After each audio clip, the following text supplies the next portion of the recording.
సంవత్సరాల తరబడి ఎన్ని మందులు వాడినా మీ మోకాల నొప్పులు తగ్గట్లేదా? ప్రాణ పెయిన్ క్లినిక్ లో అత్యాధునిక చికిత్స. గేట్లు తెరిచామన్నారు రేవంత్ రెడ్డి. కాంగ్రెస్ పార్టీ అధికారంలోకి రాగానే తెలంగాణలో పార్లమెంట్ ఎన్నికల ముందు గేట్లు తెరిచామన్న మాటని ఇప్పుడు నిజం చేస్తున్నారు రేవంత్ రెడ్డి. ఒక్కొక్కరిగా బీఆర్ఎస్ పార్టీ నుంచి ఎమ్మెల్యేలను కాంగ్రెస్లోకి లాగే ప్రయత్నం చేస్తున్నారు. ఈ నేపథ్యంలోనే తాజాగా బీఆర్ఎస్లో కీలక నేతగా పనిచేశారు. తెలంగాణ శాసన సభకి మాజీ స్పీకర్గా పనిచేసిన వ్యక్తి పోచారం శ్రీనివాసరెడ్డిని ఇవాళ కాంగ్రెస్ పార్టీలో చేర్చుకున్నారు.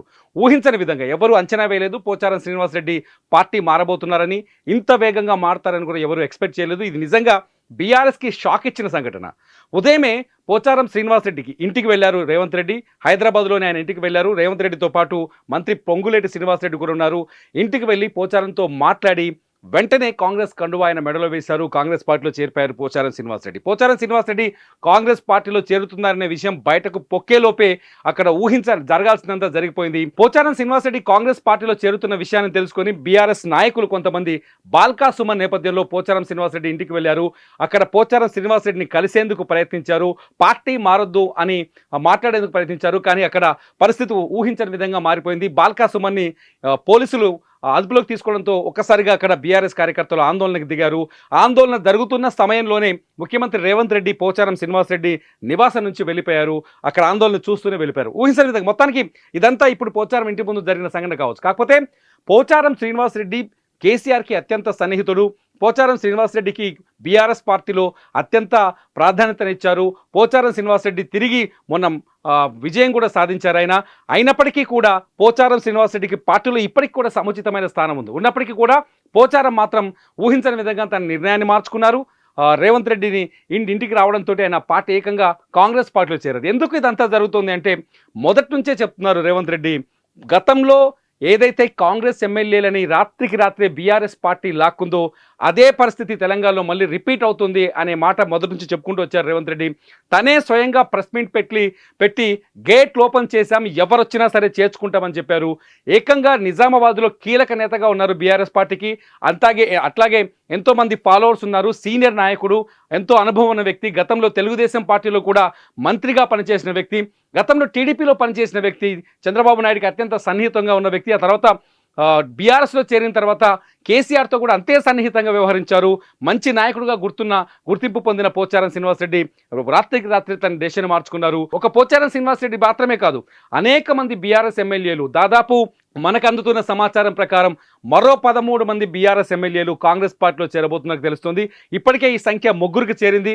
ఎన్నికలకు ముందు బీఆర్ఎస్లో పనిచేసిన కీలక నేతలంతా కాంగ్రెస్ పార్టీలో చేరారు. పార్లమెంట్ ఎన్నికల ముందైతే కడియం శ్రీహరి తన కూతురికి వరంగల్ టికెట్ ఇచ్చినప్పటికీ కూడా ఆ టికెట్ని బీఆర్ఎస్ వాళ్ళకి కాదనుకొని కాంగ్రెస్ పార్టీలో చేరి కాంగ్రెస్ పార్టీ తరఫున ఆమె ఎన్నికల్లో పోటీ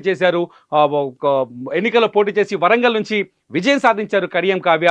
సేమ్ పార్లమెంట్ ఎన్నికల వరకు కొంత ఈ వెయిటింగ్ ఉంటుంది. పార్లమెంట్ ఎన్నికల తర్వాత ఊహించని విధంగా మార్పులు జరగబోతున్నాయి తెలంగాణ రాజకీయాల్లో. అనేక మంది బీఆర్ఎస్ ఎమ్మెల్యేలు పార్టీ మారేందుకు సిద్ధంగా ఉన్నారనే చర్చ జరిగింది. ఆ నేపథ్యంలోనే ఏకంగా పోచారం శ్రీనివాసరెడ్డి లాంటి సీనియర్ నాయకుడు ఇవాళ కాంగ్రెస్ పార్టీలో చేరడంతో ఇంకా వలసలు ఏ స్థాయిలో ఉంటాయన్నది ఆసక్తికరంగా మారుతుంది. ముఖ్యంగా రేవంత్ రెడ్డి తెలంగాణలో మరింత బలపడడం కోసం, తన నాయకత్వాన్ని మరింత బలపడే విధంగా చేసుకోవడం కోసం వలసలపైన కాన్సన్ట్రేషన్ చేసినట్టుగా తెలుస్తోంది.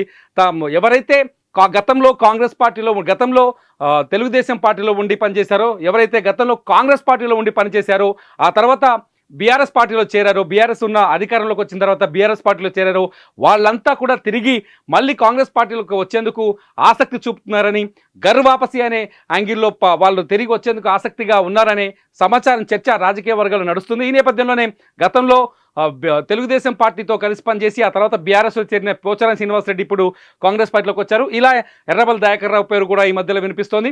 ఇలా అనేక మంది పేర్లు వరుసగా తెరపైకి వస్తాయి. గతంలో టీడీపీలో పనిచేసిన కడియం శ్రీహరి కూతురుతో సహా కాంగ్రెస్ పార్టీలో చేరారు. ఇప్పుడు ఇట్లా అనేక మంది పేర్లు తెరపైకి వస్తున్నాయి. మొత్తంగా మరో 13 మంది ఎమ్మెల్యేలు త్వరలోనే బీఆర్ఎస్ పార్టీలో చేరబోతున్నారని ముఖ్యమంత్రి రేవంత్ రెడ్డి దానికి తగ్గట్టుగా పావులు కదుపుతున్నారని ఒక చర్చ జరుగుతుంది. మొత్తంగా బీఆర్ఎస్ పార్టీ మాత్రం పోచారం బయటికి రావడంతో కొంత బీఆర్ఎస్ పార్టీ షాక్కు గురైనట్టుగా తెలుస్తుంది. చూద్దాం ఇంకా ఎంతమంది క్యూలో ఉన్నారు, ఎంతమంది గోడ దూకేందుకు రెడీగా ఉన్నారు, బీఆర్ఎస్ గోడ దూకేసి కాంగ్రెస్ పార్టీలో చేరేందుకు చూద్దాం.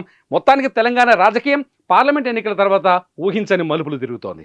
సుమన్ టీవీలో మీ పర్సనల్ అండ్ బిజినెస్ ప్రమోషన్స్ కోసం కింది నెంబర్కి కాంటాక్ట్ చేయండి.